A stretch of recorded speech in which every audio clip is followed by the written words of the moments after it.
நோன்பு இருத்தல் பற்றிய கேள்வி மீண்டும் வருகிறது. இதில் இயேசு மணமகன், திருச்சபை மணமகள். இந்த மணமகன் மணமகள் உவமை பழைய ஏற்பாட்டிலே இறைவாக்கினரால் கடவுளுக்கும் இஸ்ராயல் மக்களுக்கும் உள்ள உறவை வெளிப்படுத்துவதாக பலமுறை கூறப்பட்டவை.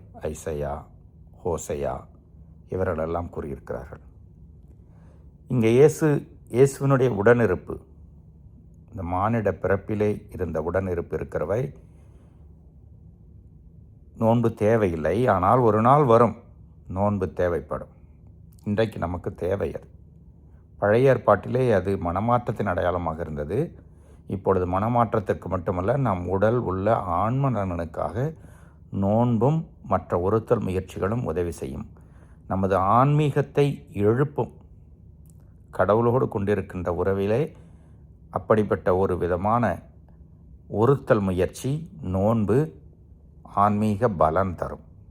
அதை புரிந்து கொண்டு எங்கே நமக்கு தேவையோ அதை பயன்படுத்தி கொள்வோம். வெறும் உடலை வருத்துவதற்கு மட்டுமல்ல, ஆன்மீகத்தை வளர்ப்பதற்கு அது உதவும் என்பதை மறக்க வேண்டாம். முதல் வாசகத்திலே இறைவாக்கினர் வழியாக இஸ்ராயல் மக்களுக்கு ஒரு ஆறுதல் செய்தி தரப்படுகிறது.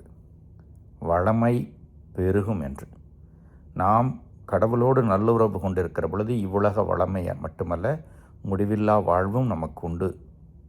இங்கே ஆரம்பிக்கின்ற அந்த வளமை, நன்மை, ஆசீர் தொடர்ந்து நம்மை முடிவில்லா வாழ்வுக்கு இட்டு செல்லும். இறைவன் என்னென்னும் வாழ்த்து பெறுவாராக.